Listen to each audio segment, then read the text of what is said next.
Good Wednesday morning, and thank you for joining us here on KARE 11 News Now. I'm Jason Hackett. Let's get to all of your headlines. Happening right now, our next round of snow is moving into Minnesota. This is a look along the I-90 corridor in southern Minnesota. The snow is mostly staying south. Some of us closer to the metro may see a few flakes, but nothing too crazy. Now, this is what could be moving up into Minnesota. You can barely see anything out there. This is snow blanketing parts of Iowa, causing whiteout conditions right now. This is what it looks like just outside of Storm Lake. That's about 90 minutes south of the Minnesota-Iowa border. Make sure you stick with us all morning long for the very latest on the weather and for John Ziegler's full forecast that's coming up in just a little bit. Well, more headlines here. Today, the Minnesota GOP calling for Senator Justin Eichorn to resign after he was arrested for allegedly trying to solicit a minor. Eichorn is in jail right now, and charges are expected to come down soon. Bloomington police say Eichorn was caught in a sting operation, scheduling a meetup with detectives posing as a 16-year-old girl. The police chief telling KARE 11 in a statement that he wants stiffer penalties for this type of offense. He called on Eichorn's current workplace, the state legislature, to implement them.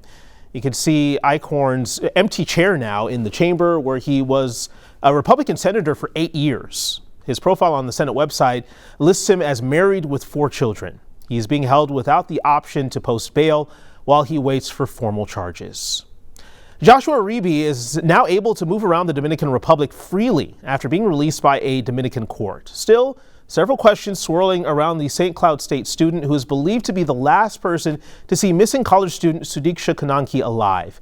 Jesse Kirsch has more from the Dominican Republic. Joseph, you have your passport back? This morning, Joshua Uribe appears to still be stranded in the Dominican Republic after a judge on Monday granted a partial legal victory to the American at the center of a high-profile missing person case. The 22-year-old from Iowa has been under intense scrutiny for days because he may have been the last person seen with Sudiksha Konanki, the University of Pittsburgh student who vanished in Punta Cana on March 6th. Uribe's lawyers say as the search for Konanki intensified, his passport was confiscated, with police escorting him anywhere he goes. The college senior saying in court, "I really just want to be able to go home." The more than 2-hour hearing repeatedly devolving into a shouting match between Uribe's lawyers and prosecutors, who argued Uribe has never been detained. They say he's a witness, not a suspect, but they still oppose his push for freedom. The idea that the most important witness in a case that could potentially become a criminal case is about to leave their jurisdiction forever likely has them worried. The prosecution also says it does not have Uribe's passport.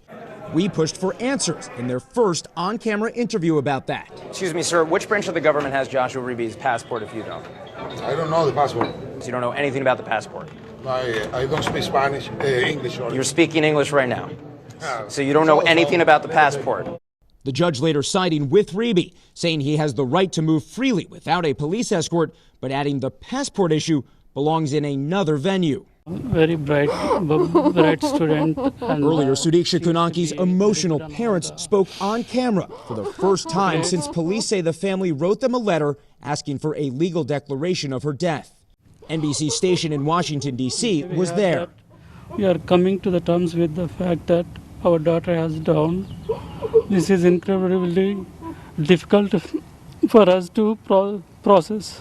Uribe previously told police that he had pulled Konanki into shallower water while the two were in the ocean. Yesterday in court, he said Konanki's mother told him, "Thank you very much for helping save my daughter the first time." Uribe later refusing to answer reporters' questions as he left the court. Well, today, the massive Feeding Our Future fraud trial will officially be handed over to the jury. They start deliberating charges for Amy Bach and Salim Saeed. If the jury says that they're guilty, they could face at least 30 years in prison. Both sides of this courtroom battle made their final points yesterday to the jury, summing up 5 weeks of trial. Saeed, a former restaurant owner, is a co-defendant with Bach, who previously ran Feeding Our Future. Prosecutors said they profited from the federal child meal program, and their excuses just don't add up. Saeed's attorney says he actually made meals for all the kids he claimed to have served. The Bach's team says that she was the victim here, lied to by the people working beneath her. Keeping the big picture in mind here, prosecutors say Feeding Our Future was a fraud scheme worth $250 million. This morning, President Trump is speaking out about what he called a very good, productive call with Russian President Vladimir Putin and their agreement to an immediate ceasefire on energy assets in Ukraine. Ukrainian President Volodymyr Zelensky wasn't part of the negotiations and wants more details. President Trump's push to end the war in Ukraine comes as the fragile ceasefire in the Middle East fractured with Israeli military strikes in Gaza. NBC's Alice Barr has the very latest from Washington. Hi there. Foreign policy remains a key focus here in Washington today, with the Trump administration weighing in on two conflicts. Ukrainian President Zelensky now saying he's set to speak today with President Trump as fragile ceasefire agreements hang in the balance. President Trump in a new Fox News interview touting his nearly 2-hour phone call with Russian President Vladimir Putin. Talked about a lot of things and toward getting it to peace. Saying they have a very good relationship. Putin actually said to me, if you're my friend, I'd hate to see you as my enemy. President Putin agreed to stop attacking energy infrastructure targets in Ukraine for 30 days, in what the White House calls a first step toward the full ceasefire that Ukraine already agreed to. Буде часу президента Трампа. Ukrainian President Volodymyr Zelensky saying he supports any proposal to end the war on his country, but needs more information and does not trust Putin. That, as the Kremlin said, it has a key condition, that foreign military aid and intelligence to Ukraine be cut off. And we didn't talk about aid, actually. We didn't talk about aid at all. It all comes after violence exploded once again in the Middle East, with Israel resuming airstrikes on Hamas targets in Gaza, killing hundreds, according to the Hamas-run health ministry. Negotiations had stalled for the next phase of a fragile ceasefire deal, Israel blaming Hamas for rejecting proposals from a Trump administration envoy. Hamas refused offer after offer to release our hostages, and citing indications that Hamas militants were trying to rearm. The renewed fighting raising new fears for the family of American-Israeli hostage Idan Alexander. Any military action will put remaining hostages in danger. No question about it. The Trump administration standing with Israel amid escalating global tensions. Separately, Supreme Court Chief Justice John Roberts issued a rare rebuke of President Trump's calls for a district judge to be impeached over his attempt to block deportation flights of Venezuelan migrants the Trump administration says are gang members. Roberts saying the impeachment call is not an appropriate response to a disagreement over a judicial ruling, noting that is what the appeals process is for. In Washington, I'm Alice Barr. Back to you. Well, this morning we're learning how Minnesota is taking new steps to detect when a driver is high, with recreational marijuana now legal in our states. The two machines use oral swabs to test for 6 different things that can impair drivers, including THC, cocaine, methamphetamines, and opiates. State leaders releasing new data in the last 24 hours on the results of a pilot program. So here's what they found. In total, they administered close to 330 tests on drivers who voluntarily agreed to take them.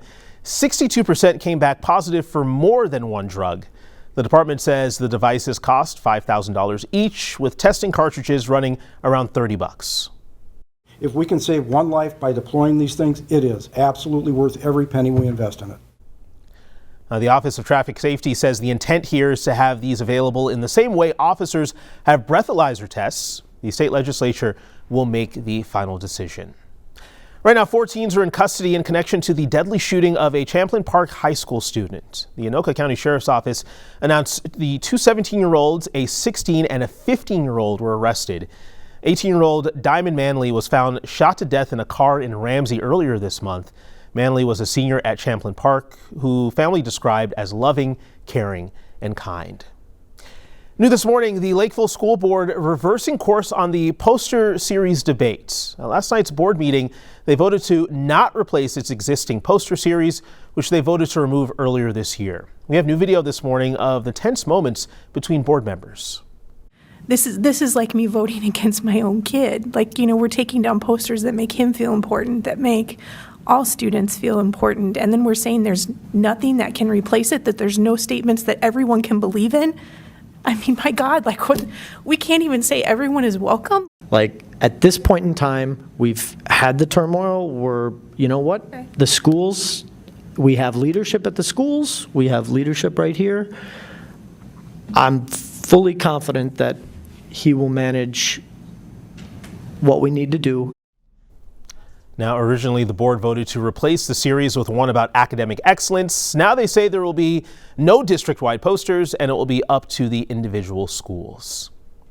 Well, come take a look at this. Some curious dolphins welcomed NASA astronauts back to Earth after their capsule splashed off the Florida coast. As NASA astronauts Butch Wilmore and Sonny Williams waited for their recovery team to pull the SpaceX capsule from the water on Tuesday, a pod of dolphins began swimming around it. Really cool. The crew's capsule was checked and hoisted onto a boat while dolphins swam around both the capsule and the recovery team in the water.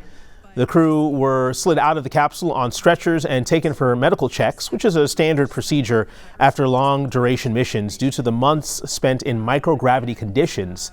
Williams and Wilmore smiled, chatted with SpaceX team members, waved, and gave thumbs-up signs. Good to see them back on Earth. Stick with us. More news and weather coming up right after the break.